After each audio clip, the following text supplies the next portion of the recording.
Orphan boy hides a toy in his pillow. What the staff finds leaves everyone shocked.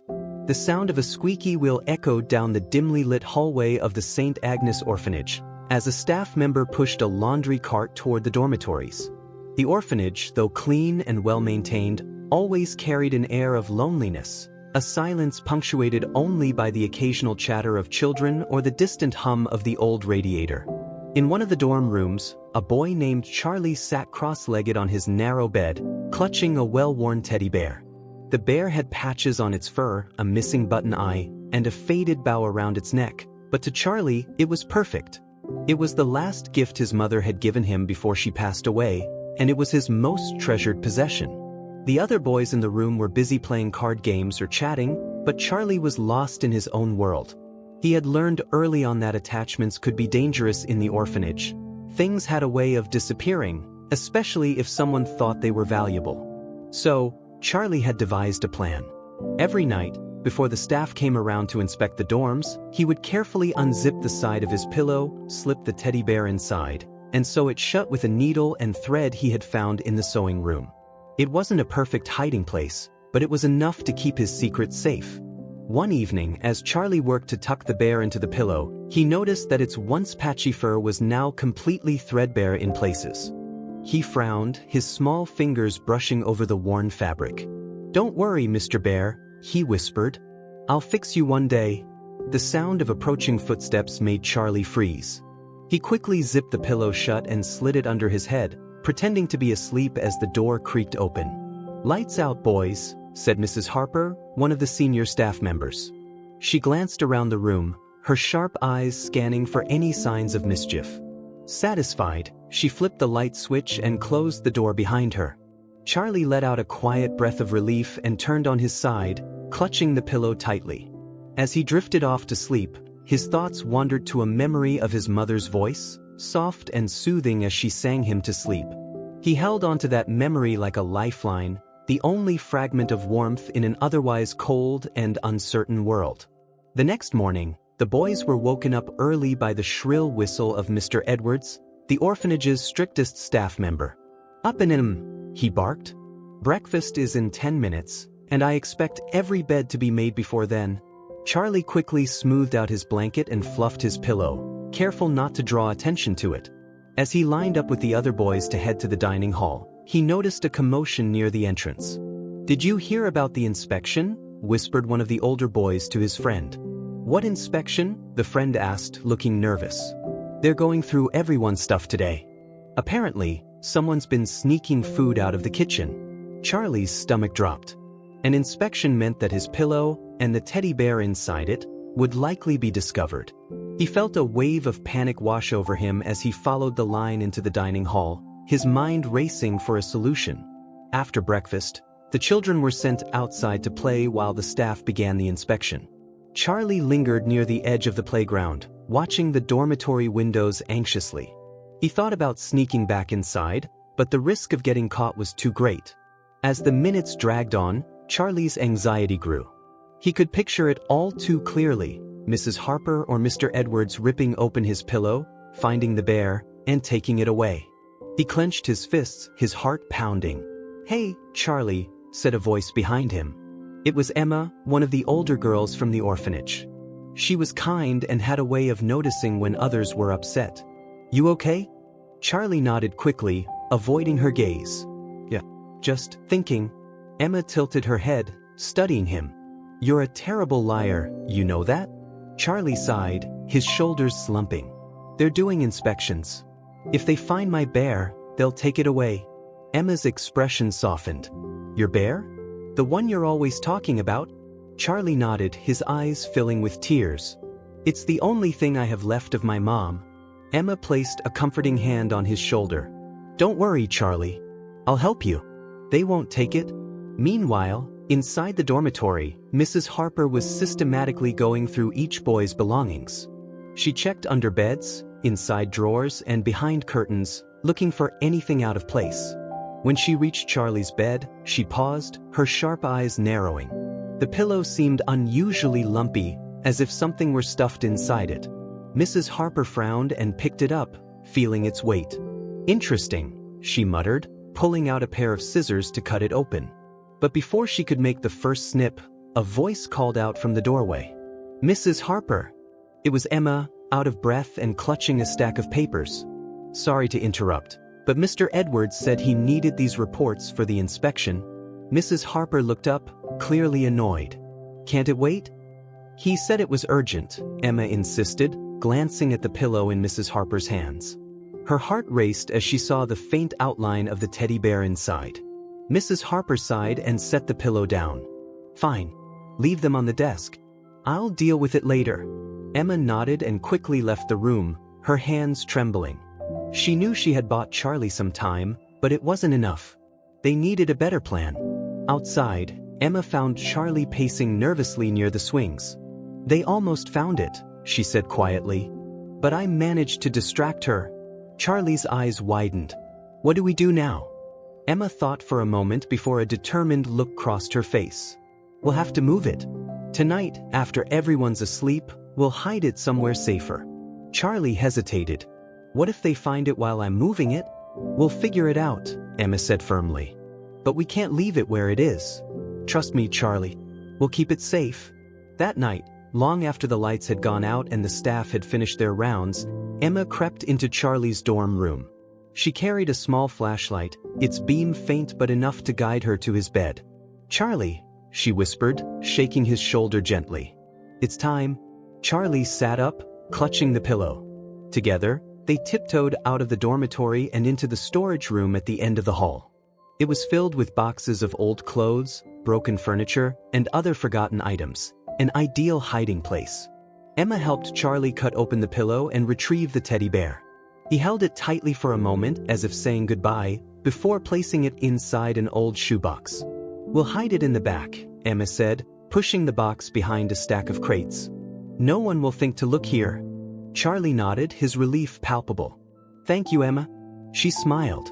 "That's what friends are for." As they returned to their dorms, Charlie felt a sense of calm for the first time all day. His bear was safe, thanks to Emma. But what neither of them realized was that the next morning would bring an unexpected discovery, one that would change everything. The next morning began like any other at St. Agnes Orphanage. The children shuffled out of their dormitories, rubbing the sleep from their eyes as they lined up for breakfast. Charlie tried to act normal, though his stomach churned with nerves. The bear was safe for now, but he knew that hiding it wasn't a permanent solution. As he passed Mrs. Harper in the hallway, he felt her sharp gaze linger on him. He lowered his head, hoping she wouldn't notice anything unusual. Breakfast was a blur. Charlie barely touched his porridge, his thoughts racing. What if someone accidentally stumbled upon the bear? What if the staff decided to do another inspection? He felt the weight of the secret pressing down on him, heavier than ever. After breakfast, the children were sent to the recreation room. Charlie sat in a corner, flipping through an old book, though he wasn't paying attention to the words. Emma joined him, plopping down on the floor beside him. "You okay?" she asked, her voice low. Charlie nodded half-heartedly. I don't know how long we can keep this up. What if they find it?" Emma frowned, her brows furrowed in thought. "We'll come up with something. Maybe we can get permission to store it somewhere official, like a keepsake room or something." Charlie scoffed. "Do you really think they'd let me keep it if they knew about it?" Emma hesitated, then shook her head. "Probably not. But we'll figure something out. We always do." That afternoon, the children were assigned chores. Charlie was tasked with sweeping the hallways, a monotonous job he didn't mind because it gave him time to think. As he worked, he overheard two staff members talking in the office nearby. "I found something odd during the inspection yesterday," Mrs. Harper was saying. "One of the boys' pillows was stuffed with something. I didn't get a chance to open it, but it looked suspicious." "Do you think it's contraband?" asked another voice, Mr. Edwards. "Possibly," Mrs. Harper replied. "Or it could just be junk. Either way, I'll be keeping an eye on that boy." Charlie's grip on the broom tightened. They were still suspicious. He needed to be more careful than ever. That evening, as the children settled into their dorms, Charlie felt a growing sense of unease. He couldn't shake the feeling that someone would stumble upon the bear, no matter how well it was hidden. His mind raced with possibilities, but none of them seemed like a permanent solution. When the lights went out, Charlie lay awake, staring at the ceiling. He thought about his mother, her warm smile, the way she used to hum lullabies as she tucked him in. The bear was more than just a toy, it was a piece of her, the only tangible connection he had left. He couldn't let anyone take that away from him. The next day brought a surprising distraction. A group of potential adoptive parents had come to visit the orphanage, walking through the halls and meeting the children. The staff bustled about, ensuring everything was spotless and orderly. Charlie did his best to stay out of the way, avoiding the curious gazes of the visitors. One couple stopped to talk to him. They were well-dressed, with warm smiles and kind eyes. "Hi there," the woman said, crouching down to his level. "What's your name?" "Charlie," he mumbled, glancing at the floor. "Nice to meet you, Charlie," the man said. "Do you like it here?" Charlie shrugged. "It's okay." The woman tilted her head, studying him. "Do you have any hobbies? Things you like to do?" "I like reading," Charlie said quietly. He hesitated, then added, "And I have a teddy bear. It's special to me." The woman's smile softened. "That's lovely. Everyone needs something special to hold on to." Charlie nodded, a lump forming in his throat. He didn't know why he'd mentioned the bear, but there was something comforting about the couple's presence. Later that afternoon, as the visitors prepared to leave, Charlie caught a glimpse of the couple talking to Mrs. Harper. They glanced in his direction, and he quickly looked away, his heart pounding. Were they talking about him? Were they interested in adopting him? The thought was both exciting and terrifying. Charlie had dreamed of finding a family, but the idea of leaving the orphanage and the bear filled him with anxiety. That evening, Emma found him sitting alone in the recreation room, staring out the window. "You okay?" she asked, sitting beside him. Charlie shrugged. "I think that couple might want to adopt me." Emma's eyes widened. "That's great, Charlie. But what about the bear?" he said, his voice barely above a whisper. "What if they don't let me bring it with me?" Emma placed a hand on his shoulder. "If they're good people, they'll understand how important it is to you. And if not," she paused, thinking, "we'll figure it out." Charlie managed a small smile. "Thanks, Emma." The next few days passed in a blur. The couple returned to visit Charlie, spending time with him and asking questions about his interests and dreams. They seemed kind and genuine, and Charlie found himself warming up to them. One afternoon, the woman, whose name was Margaret, knelt down beside him as he played with a puzzle. "Charlie, we've been talking with Mrs. Harper, and we'd like to adopt you. But only if that's what you want." Charlie's heart raced. He looked at her, then at the man, David, standing beside her. "Really?" he asked, his voice trembling. Margaret nodded. "Really? We think you're an incredible boy, and we'd love to have you as part of our family." Tears welled up in Charlie's eyes. "I'd like that," he said softly. "But there's something I need to tell you." Margaret and David exchanged a glance, then sat down beside him. "You can tell us anything," David said. Charlie took a deep breath, his hands trembling. "I have a teddy bear. It's the only thing I have left from my mom. I hid it because I was afraid someone would take it away. If I come with you, I need to bring it with me." Margaret's eyes softened, and she placed a hand on his. "Charlie, of course you can bring your bear. It's part of who you are, and we'd never take that away from you." Charlie let out a shaky breath, relief washing over him. For the first time in years, he felt a glimmer of hope. The day Charlie left St. Agnes was bittersweet. He packed his few belongings into a small bag, including the bear, which he had carefully retrieved from its hiding place. Emma hugged him tightly, tears streaming down her face. "I'm going to miss you," she said. "I'll miss you too," Charlie replied, his voice breaking. "But I'll write to you. I promise." As he climbed into the car with Margaret and David, Charlie looked back at the orphanage one last time. It had been his home for so long, but now he was ready for a new chapter. A chapter filled with love, family, and the cherished memories of the past. As the car pulled away from St. Agnes Orphanage, Charlie clutched his bag tightly, the familiar weight of the teddy bear inside reassuring him. Margaret and David exchanged warm smiles in the front seat, their excitement palpable. For Charlie, however, the transition felt surreal. The orphanage had been the only home he had known for years, and now he was heading into an unknown world with people he barely knew. "You doing okay back there, Charlie?" Margaret asked, glancing at him through the rearview mirror. Charlie nodded, though his grip on the bag didn't loosen. "Yeah," he said quietly. David turned in his seat, his voice kind. "We know this is a big change, but we want you to know that you're safe with us. Take your time to settle in, we'll be here for you." Charlie managed a small smile. "Thanks." The drive to their home took about an hour, and when they arrived, Charlie's eyes widened. The house was nothing like the orphanage. It was a cozy, two-story home with a wraparound porch and a small garden in the front yard. A tire swing hung from a large oak tree, swaying gently in the breeze. "Welcome home," Margaret said as she opened the car door for Charlie. The word felt strange to him, but as he stepped out and looked around, he felt a flicker of hope. Maybe this place could become home. Inside, the house was warm and inviting, with family photos lining the walls and the smell of freshly baked cookies wafting from the kitchen. Margaret led Charlie to his new room, which had been decorated with care. The walls were painted a soft blue, and there was a bookshelf filled with books, a desk by the window, and a bed with a quilt that looked handmade. "We thought you might like these," Margaret said, gesturing to the books. "But if there's anything else you'd like, let us know." Charlie placed his bag on the bed, his fingers brushing over the quilt. "It's nice," he said, his voice barely above a whisper. David stepped into the room, holding a plate of cookies and a glass of milk. "First rule of the house," he said with a grin. "You have to try Margaret's cookies. They're the best." Charlie hesitated, then took a cookie. It was warm and soft, and as he took a bite, he felt a small smile tug at his lips.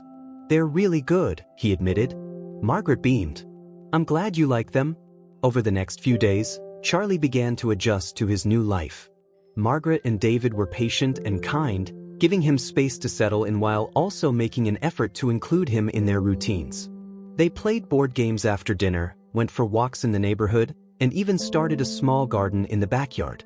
But despite their kindness, Charlie couldn't shake the feeling that it was all temporary. He had spent so much of his life being let down that it was hard to trust that this happiness would last. The teddy bear remained his constant companion, tucked safely under his pillow each night.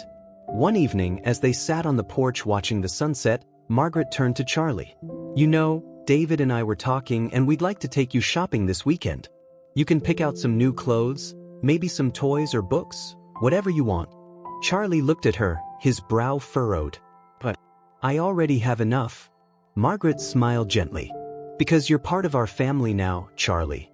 And we want to make sure you have everything you need." Family. The word hung in the air, foreign yet comforting.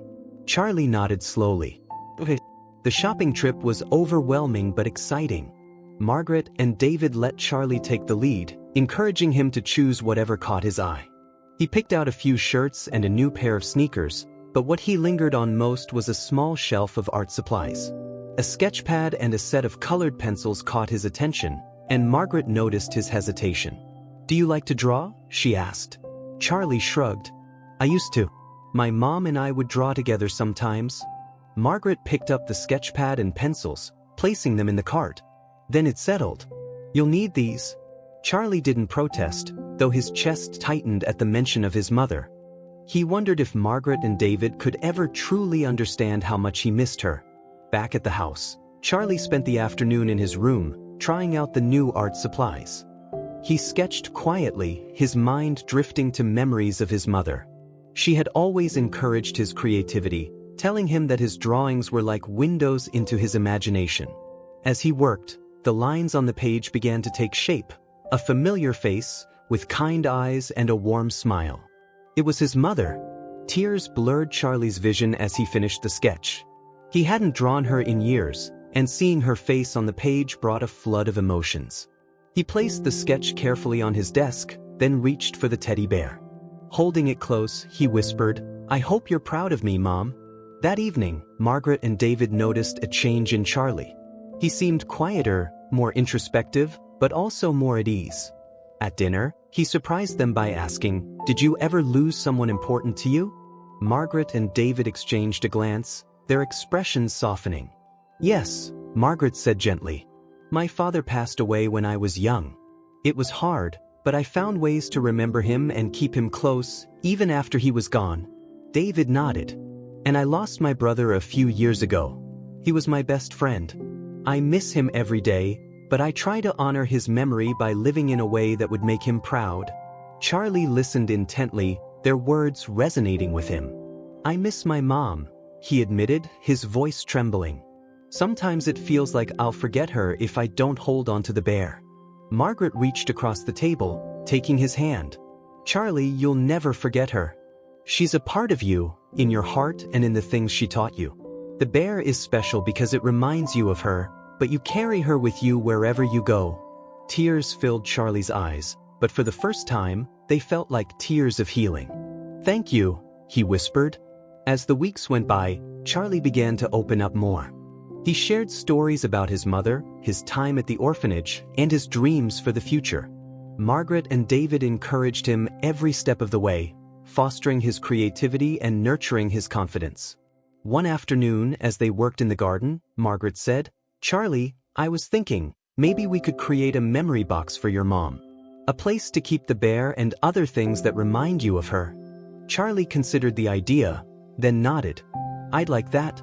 They spent the next few days gathering items for the box. Charlie added the teddy bear, the sketch of his mother, and a few other mementos he had kept over the years. Margaret and David helped him decorate the box, making it a special tribute to his mother's memory. When it was finished, Charlie placed the box on a shelf in his room. Looking at it filled him with a sense of peace he hadn't felt in a long time. As the seasons changed, so did Charlie. He blossomed under Margaret and David's care, thriving in school and discovering new passions. He joined the art club, where he quickly gained recognition for his talent, and even won a local contest with a painting inspired by his mother. At the awards ceremony, Margaret and David beamed with pride as Charlie accepted his certificate. "We're so proud of you," Margaret said, hugging him tightly. Charlie smiled, his heart full. For the first time in years, he felt like he truly belonged. One night as he lay in bed, Charlie stared at the memory box on the shelf. He thought about how far he had come, from the lonely boy at St. Agnes to the young artist with a family who loved him. He knew his mother would be proud. Clutching the teddy bear, Charlie whispered, "Thank you for watching over me, Mom. I'll keep making you proud." And as he drifted off to sleep, he felt a warmth in his heart, a reminder that love, even in loss, could create a future filled with hope. As the months passed, Charlie grew more comfortable with his new life. The once timid boy who had clung so tightly to his bear was now a confident young artist with dreams of sharing his work with the world.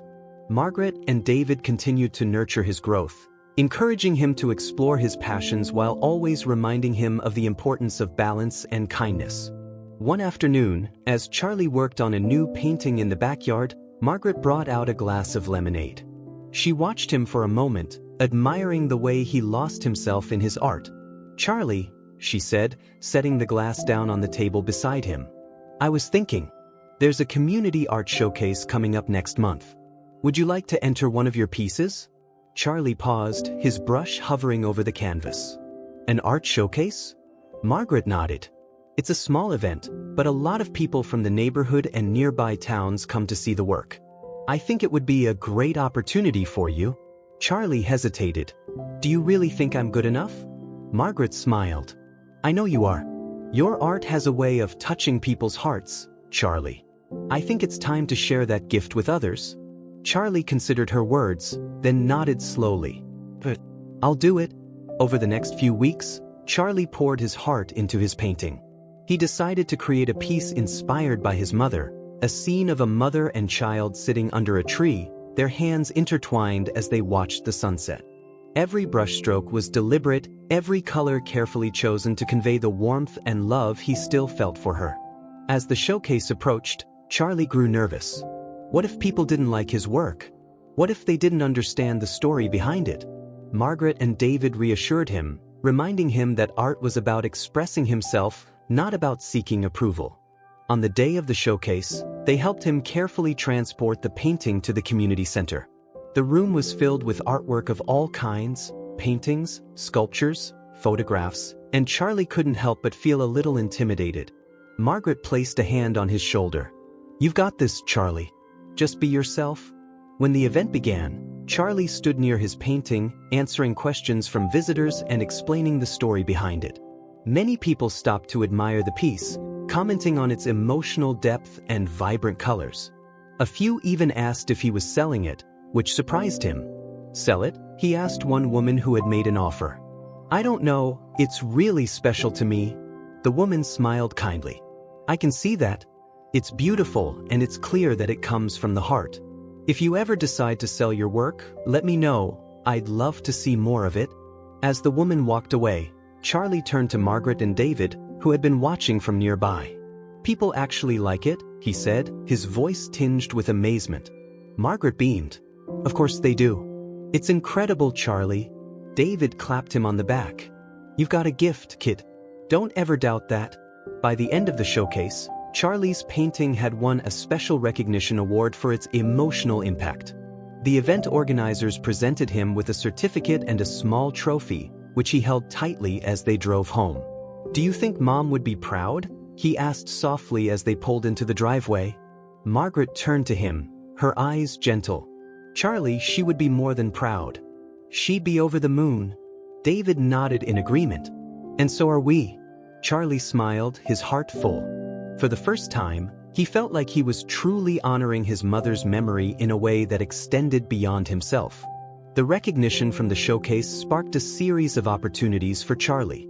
Local artists began reaching out, inviting him to workshops and offering mentorship. One artist in particular, a man named Mr. Benson, became a significant influence on Charlie's artistic journey. Mr. Benson was a retired painter who had spent decades creating murals and teaching art classes.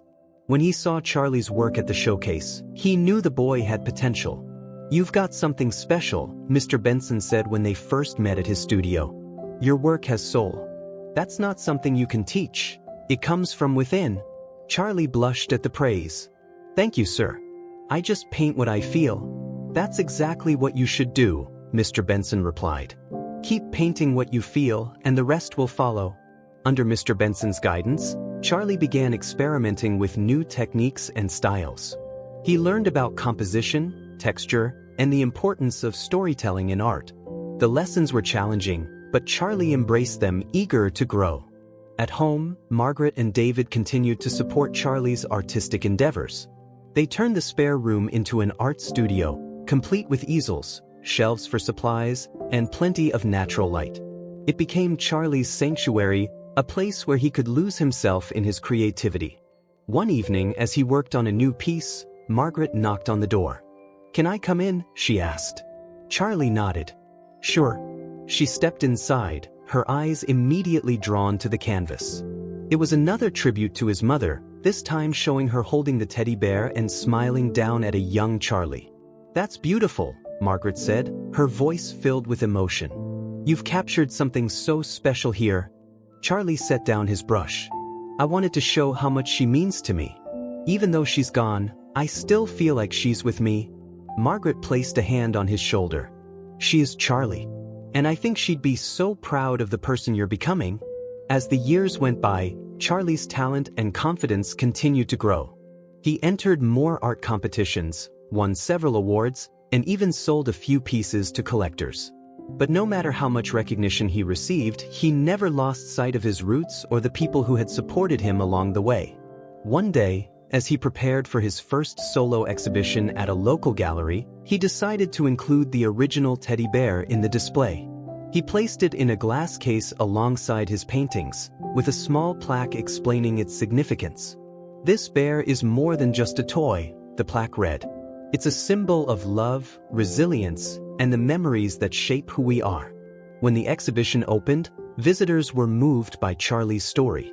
Many of them stopped to admire the bear, their expressions filled with understanding and respect.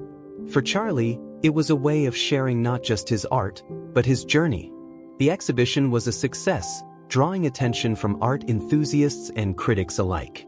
But for Charlie, the most meaningful moment came when a young boy approached him near the teddy bear display. "Mr. Charlie," the boy said shyly, "I have a stuffed animal like that. It reminds me of my dad." Charlie knelt down, meeting the boy's gaze. It's important to hold on to those things, he said gently. They keep the people we love close, even when they're not here. The boy nodded, clutching a small stuffed dog in his hands. Thank you for sharing your story. As the boy walked away, Charlie felt a sense of fulfillment unlike anything he had ever experienced. His art had touched someone's heart, just as his mother's love had always touched his. That evening, as Charlie packed up the exhibition, Margaret and David joined him in the gallery. They stood in front of the teddy bear display, their expressions warm. You've come a long way, Charlie, Margaret said. And we couldn't be prouder.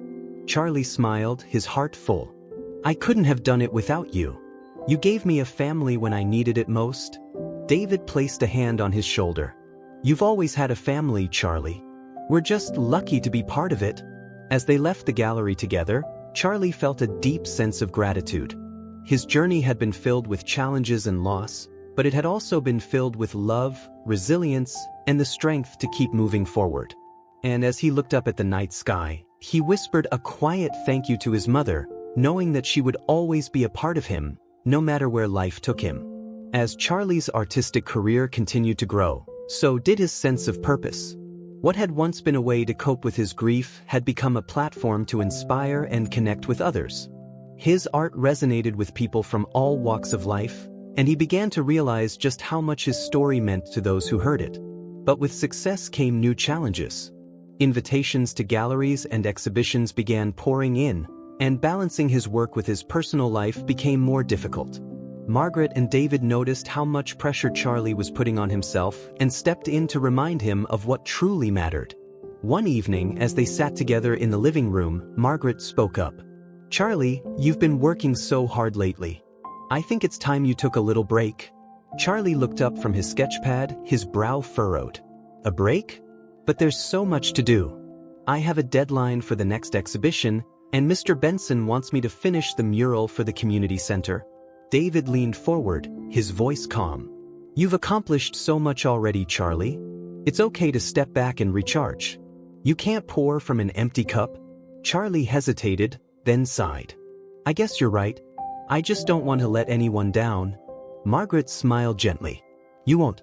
Taking care of yourself is just as important as your work. How about we plan a family trip? Somewhere quiet, where you can relax and clear your mind. Charlie thought for a moment, then nodded. That sounds nice. A week later, the family packed their bags and headed to a cabin in the mountains. The drive was long, but the scenery was breathtaking, rolling hills, dense forests, and crystal-clear streams. When they arrived, Charlie felt an immediate sense of calm. The cabin was cozy and rustic, with a fireplace and large windows that overlooked a tranquil lake. The days that followed were exactly what Charlie needed. He spent his mornings sketching by the water, letting the natural beauty around him inspire new ideas. In the afternoons, he joined Margaret and David for hikes, fishing trips, and board games. For the first time in months, he felt truly at peace. One evening, as the sun dipped below the horizon, Charlie sat on the porch with his sketchpad.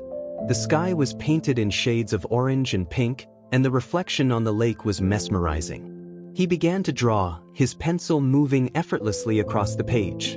Margaret stepped outside, holding 2 mugs of hot cocoa. Mind if I join you? She asked. Charlie shook his head.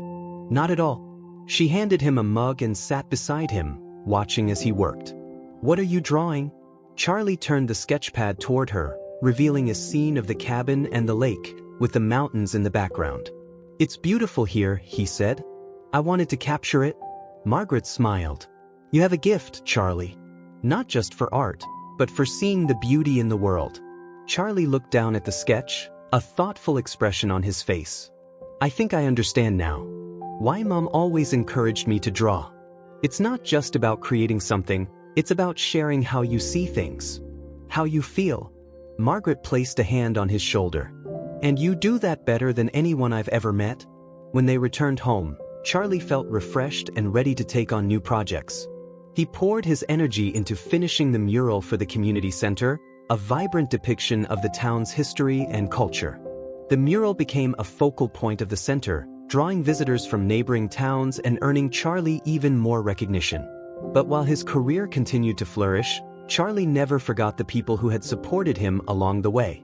He remained close to Margaret and David, who attended every exhibition and celebrated each milestone with him. He also stayed in touch with Emma, his best friend from the orphanage. One day, Charlie received a letter from Emma. She had been adopted by a kind couple and was thriving in her new home, but she wanted to reconnect and visit him. Charlie was overjoyed and immediately wrote back, inviting her to stay for the weekend. When Emma arrived, it was as if no time had passed. They spent hours catching up, sharing stories about their lives and reminiscing about their time at St. Agnes. "You've really made a name for yourself," Emma said as she admired one of Charlie's paintings in the living room. "I always knew you'd do something amazing." Charlie smiled. "I couldn't have done it without you. You were the one who helped me protect the bear." "That bear was the start of everything." Emma nodded, her expression thoughtful. "It's funny, isn't it? How something so small can mean so much." That weekend, Emma joined Charlie and his family for a visit to the community center, where the mural had been completed. As they stood in front of the vibrant artwork, Charlie felt a sense of pride and fulfillment. "This is incredible," Emma said, her eyes scanning the details of the mural. "You've captured so much here." Charlie gestured to a section of the mural that depicted a teddy bear sitting on a windowsill, bathed in sunlight. "That's for Mom," he said quietly. "And for everything she taught me." Emma placed a hand on his arm. "She'd be so proud of you, Charlie." "We all are." As Charlie's reputation as an artist continued to grow, he began to explore new ways to give back. Inspired by his own experiences, he started a program for children in foster care and orphanages, providing them with art supplies and workshops to help them express themselves and heal through creativity. The program, called Canvas of Hope, quickly gained traction. Charlie traveled to different cities, meeting with kids and sharing his story. He saw himself in their eyes, the same longing, the same need for connection, and he made it his mission to give them the tools to find their voices. One boy, in particular, stood out to Charlie. His name was Daniel, and he reminded Charlie of himself at that age, quiet, reserved, but with a spark of potential. During one of the workshops, Daniel created a painting of a lighthouse surrounded by stormy seas. "This is amazing, Daniel," Charlie said, kneeling beside him. "What inspired you to paint this?" Daniel hesitated, then said, "It's how I feel sometimes. Like I'm stuck in the storm, but there's a light I'm trying to reach." Charlie's chest tightened. He placed a hand on Daniel's shoulder. "That's a powerful story, and you've told it beautifully. Never stop painting, Daniel. You have something important to share." As the years went by, Canvas of Hope grew into a national organization, touching the lives of thousands of children. Charlie became a mentor and advocate, using his platform to raise awareness about the power of art and the importance of supporting vulnerable children. Through it all, Margaret and David remained his biggest supporters, cheering him on at every step. Their home became a sanctuary not just for Charlie, but for the many kids and families whose lives he had touched. One evening, as Charlie sat in his studio reflecting on his journey, he opened the memory box he had created years ago. Inside was the teddy bear, still worn but now a symbol of resilience and love. He picked it up, holding it close as he thought about his mother. "Thank you," he whispered, "for everything." The journey hadn't been easy, but it had been worth it. And as Charlie looked around at the life he had built, a life filled with love, purpose, and connection, he knew that his mother's legacy would live on through him and the countless lives he had touched. And in that moment, surrounded by the warmth of his home and the memories that shaped him, Charlie felt an overwhelming sense of peace. He was exactly where he was meant to be. As Canvas of Hope grew into a national organization, Charlie found himself reflecting more often on the journey that had brought him to this point. The once shy orphan who had hidden his teddy bear in a pillow was now a confident artist and mentor, touching the lives of children who were walking paths similar to his own. Yet, even with all the progress and accolades, there was one part of his story he had yet to revisit: the orphanage where it all began. One afternoon, as Charlie sat in his studio working on a new painting, Margaret came in with a cup of tea. She placed it on the table and glanced at the half-finished canvas, which depicted a row of bunk beds and a small, worn teddy bear resting on one of the pillows. You're thinking about St. Agnes, aren't you? She asked gently. Charlie nodded, setting his brush down. I am. It's been so long since I've been back, but I can't stop thinking about it. Everything started there. Margaret sat beside him, her expression thoughtful. Maybe it's time to visit. To see how far you've come and to show those kids what's possible. Charlie hesitated, the thought both exciting and nerve-wracking. Do you think they'd even remember me? Margaret smiled. You don't need them to remember you, Charlie. You just need to show them that they're not forgotten. A few weeks later, Charlie found himself standing outside the gates of St. Agnes Orphanage. The building looked smaller than he remembered, though it had the same brick facade and tall windows. He took a deep breath, clutching a box of art supplies he had brought for the children. Inside, the familiar hum of activity greeted him. Children's laughter echoed down the halls, mingling with the sounds of footsteps and distant voices. As Charlie approached the front desk, an older woman looked up from her paperwork. Hello, she said with a warm smile. Can I help you? I'm Charlie Carter, he replied, his voice steady but nervous. I used to live here. I wanted to visit and bring something for the kids. The woman's smile widened. Ah yes, Mr. Carter. We've heard about you, the famous artist who started Canvas of Hope. It's an honor to have you here. Charlie felt a flush of humility. The honor's mine. This place was my first home. The woman stood and gestured for him to follow her. Let me show you around. The children are in the recreation room. They'll be thrilled to meet you. As they entered the recreation room, Charlie was struck by a wave of nostalgia. The same worn furniture, the same brightly painted walls. A group of children sat at a long table, coloring and chatting. When they noticed Charlie, their chatter quieted, replaced by curious whispers. Everyone, the woman announced, this is Mr. Carter. He used to live here, just like you, and now he's a successful artist. He's here to share his story with us. The children's eyes lit up, and a few of them approached Charlie hesitantly. One boy, about 8 years old, tugged on his sleeve. You lived here? Like us? Charlie crouched down to the boy's level, smiling. I did. I used to sit at this very table, just like you. And I had a special teddy bear I kept with me. It reminded me of my mom. The boy's eyes widened. Do you still have it? Charlie nodded. I do. It's one of my most important treasures. The boy smiled shyly, then hurried back to his seat. Charlie turned to the rest of the children. I brought some art supplies for you all. I'd love to paint with you and hear about what inspires you. The next few hours were filled with laughter and creativity as Charlie guided the children through different painting techniques. He listened as they shared their stories, their hopes, and their dreams. One girl, about 12 years old, painted a picture of a house surrounded by flowers. This is my dream house, she explained. One day, I'm going to have a garden with all my favorite flowers. Charlie smiled. That's a beautiful dream. And this painting is a great start. Keep working on it, and one day, you'll make it real. Another boy painted a rocket ship, his enthusiasm infectious as he described his dream of becoming an astronaut. Charlie encouraged him, reminding him that even the biggest dreams start with small steps. As the day went on, Charlie couldn't help but think about his time at St. Agnes. He remembered Emma, the pillow inspections, and the countless nights he had spent clutching his teddy bear, wondering if life would ever get better. Seeing these children, with their resilience and creativity, filled him with hope. Before he left, the children presented him with a thank you card they had made together. It was covered in colorful drawings and heartfelt messages, and Charlie felt tears prick his eyes as he read their words.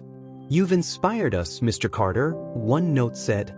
Thank you for showing us that we can be anything we want to be.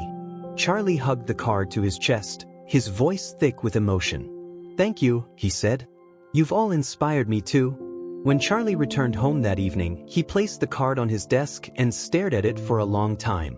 The visit to St. Agnes had stirred something in him, a desire to do even more for children in need. He decided to expand Canvas of Hope, creating programs specifically for orphanages and foster care facilities across the country. Margaret and David were fully supportive, helping Charlie brainstorm ideas and connect with potential partners. Within months, the expanded program was up and running, reaching even more children and giving them a platform to express themselves. One day, as Charlie oversaw a workshop at a foster care center, he met a young girl named Lila. She was quiet and reserved, her eyes downcast as she worked on her painting. When Charlie approached her, she hesitated, then held up her canvas. It was a picture of a girl sitting alone under a tree, her expression sad. "This is really powerful, Lila," Charlie said. "Can you tell me about it?" Lila shrugged. "It's just how I feel sometimes. Like I'm all alone." Charlie knelt beside her, his voice gentle. "I used to feel that way too. But you know what helped me? Sharing my feelings through art. Every time I painted, it felt like I was letting go of some of the sadness."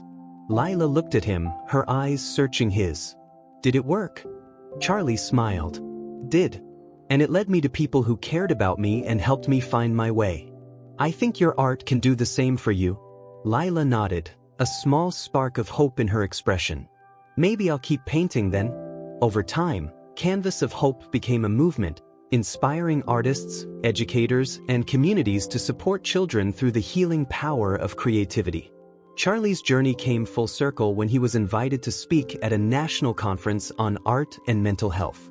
As he stood on stage, looking out at the audience, Charlie felt a deep sense of gratitude. He shared his story, the teddy bear, the orphanage, the people who had believed in him, and emphasized the importance of giving children the tools to express themselves and dream big. "Art saved me," he said, his voice steady. "It gave me a way to hold onto my memories, to process my pain, and to imagine a better future. Every child deserves that chance. And together, we can make it happen." The applause that followed was thunderous, but what meant the most to Charlie were the conversations that came afterward. People from all walks of life approached him, sharing their own stories and pledging their support for Canvas of Hope. As Charlie walked back to his hotel room that evening, he felt a familiar warmth in his chest. He knew his mother's memory was alive in everything he did, and he knew she would be proud of the life he had built. Sitting by the window, he pulled out his sketch pad and began to draw. The lines on the page formed the image of a teddy bear, sitting on a shelf with a bright light shining on it. It was a reminder of where he had started and how far he had come. And as Charlie finished the sketch, he smiled, knowing that his journey was far from over. There were still stories to tell, dreams to inspire, and children to reach. And he was ready for all of it.